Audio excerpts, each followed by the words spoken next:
So we go back to the beginning, because this is my mother's kind of maternal witchcraft. I had these childhood terrors. This is fearful fate, fateful fear, pop to do. I had these childhood terrors that would visit me in the dark. Wolves and bats would come streaking at me, hallucinatory comets upon impact sending chills down my spine. And I told my mother about it, and she came up with the idea that if I could draw them, we could tie them to balloons and send them off. Brilliant, brilliant idea. I drew them very crude, wolves, bats with fangs, tied them to balloons and set them free. They weren't helium balloons. The balloons just kind of like fell to the ground, gust of wind would drag them along the gravel. And then we watched from behind a little wall as two teenage girls stepped off their bicycles and examined the drawings on these balloons. My mother turned to me and said, "See, now they'll get them." I didn't understand the morality of the situation. I just thought, hey, no wolves or bats tonight? Sounds great. Later that evening, some friends of my sister came over and they said, "Look what we got for your brother." And they brought me drawings of wolves and bats on tied to balloons. Fearful fate, fateful fear. When I visited my mother, she wanted to do a hot air balloon ride. And I knew, that there was some correlation to this ancient ritual. And I thought, oh, something's going to happen. Or, maybe I'll make a little video talking about, like, hey, she released the fears, and now we're going, on the balloon ride. At some point on the balloon ride, I noticed that there were these other balloons in the distance, specking the sky. And then I saw it, and I thought, there it is.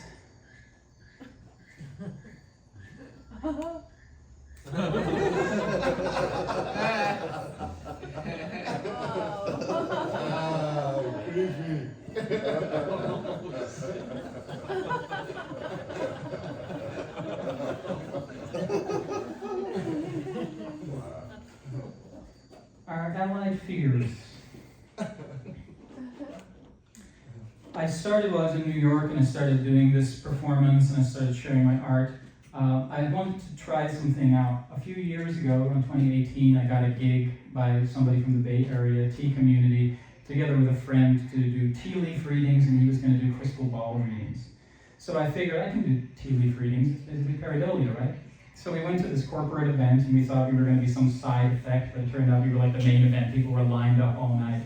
They would come to me, and I would look in the tea leaves, and one of the first things I saw with this woman, I saw a little Mickey Mouse. Just so random. But I was like, "You see something, say something." I said, "See a Mickey Mouse? Like, do you like Disney or something?" She's like, "My husband, he works for Disney." I was like, "Oh, interesting. I'm seeing two people dancing. Did you dance tonight?" She's like, "I like to dance, so my husband, he does not like to dance." Then she went to my friend with the crystal ball. She said, "Should I leave my husband?" I would unearth their unconscious, and then they would hit with the big questions. So I personally, I basically decided while I was in the jungle and I was really getting this kind of pareidotic divination, I realized like what I was going to do is tea leaf readings, and I wanted to do like oracle poems, do a free associative conversation based on what I see in the tea leaves, and then whatever comes out of that I will turn into a poem. So I started doing this, and it was like an amazing experience. It was very fulfilling. It brought different modalities to the forefront, and people were very generous. So it became like the question I've been asking, like, how am I going to make a living in the world, in the post-pandemic world, started to become clearer. It works like this, These are coffee grounds, but before going to Shilitla, I started seeing, like a little pan figure in the coffee grounds. So it was all primed for me to try this out. So one of the great examples of what happened in the House of Yes nightclub in New York, a man and a woman showed up and sat down, and I said, "Oh, you want a reading together? Are you a couple?" They're like, "Are we a couple? We don't really know what we are." I was like, "That's fine, sit down, we'll figure it out." And I looked and I saw a little Wile E. Coyote and a little Roadrunner character. And I was like, again, I almost didn't want to say it seems so banal. And I said, "I see a little Wile E. Coyote Roadrunner character." And they looked at each other and they said, "We just had a really long conversation about our relationship dynamic in regards to Wile E. Coyote and the Roadrunner." I said, "Great, let's start there." I was in North Carolina. I did an oracular interaction for somebody who also I knew from the Bay, who I hadn't seen in a long time. And I looked in the cup and I saw a bird holding an axe. I said, "Any birds you run into lately?" He said, "Oh, I know. I saw a woodpecker. I said, that is kind of like a bird with an axe, isn't it? And I said, do you know how a woodpecker insulates its brain from the impact of its beak against the bark? It wraps its tongue around its brain. In what ways do you wrap your tongue around your brain? And then he said, oh, yeah, I try to be clever. I said, interesting. Then he started speaking to me in Dutch, because he had lived in the Netherlands before and spoke Dutch pretty well, actually. And I'd forgotten this about him, but he knew this about me, so he started speaking Dutch to me, and we were all of a sudden on this different level. And I remember, hey, he's from Brazil, so I asked him, what about your mother tongue? How do you relate to that? And he goes, yeah, not so much. It's like mostly like English, you know, like English. But... And then it hit me. And so the line in his poem that stands out is, cleverly cleaving the woodbark in twain with his sharp-witted beak, mother tongue wrapped around the brain to insulate from social shock. One of my favorite interactions at the nightclub was a friend of mine. Him and his girlfriend sat down and I did a reading for them, and I saw a hot air balloon. This is like a month maybe before I went to the Netherlands, and my mother proposed that we do a hot air balloon ride. And I said, well, let's see a hot air balloon. You guys ever go on a hot air balloon ride? And they're like, no, but we talked about it when we first got together. We got to do that, you know? Like, we talked about it, we never did it. And I was like, could be very romantic, but there's one factor that makes or breaks it, and it's whoever's the pilot of the thing, you know?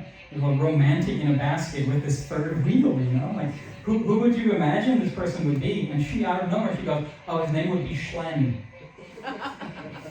And so after talking for a little bit, I created this poem.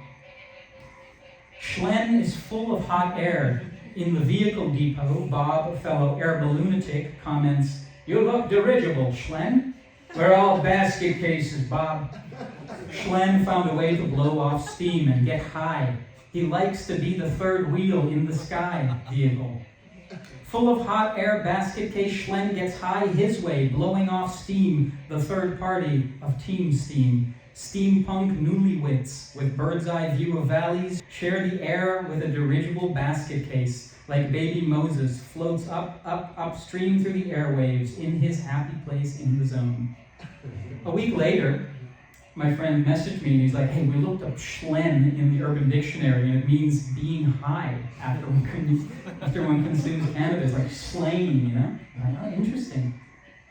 Then I thought about it while I was in Europe. I was like, wait a minute, who was the balloon pilot? Because the whole like wolf and bat in the sky, I just didn't even think of it. I was like, who was it again? And I thought he was kind of Schlen, wasn't he? And then it hit me that his name was Niels, which Schlen, Niels backwards is slang. So it's all about catching precogs in a teacup and holding the space for magical things to happen, for time loops to close. And what I saw, the Wile E. Coyote Roadrunner character, it's not a precognition of the conversation they had the day before. It's a precognition of the conversation I was about to have with them, seeded back into the parabolic interface of Teacup. A friend of mine who has a platform called Dream Party Hotel, where you share dreams and interpret them as if they were your own, told a story about a woman who had given birth to twins, but one of the twins died at birth. Throughout her life, she kept having dreams in which she saw the other twin, and when she talked to her son about that, he also said that he had these dreams, and they compared notes, and it was the same person. So in her mind, she said, this is proof, or this suggests that there is an objective reality beyond this one in this kind of archetypal, idealized realm. But I tied it back to the precognition trip, and I said, what if you look at it through the lens of precognition? And she said, how can you precognate something, like the person that's not alive, what they would look like, that will never appear in the material world? And my answer was, the precog would have been of the moment in which they swapped descriptions, which would retrocausally have formed the dream aesthetic. The result would have been twofold: a moment of synchronic connection and the feeling of grief relief.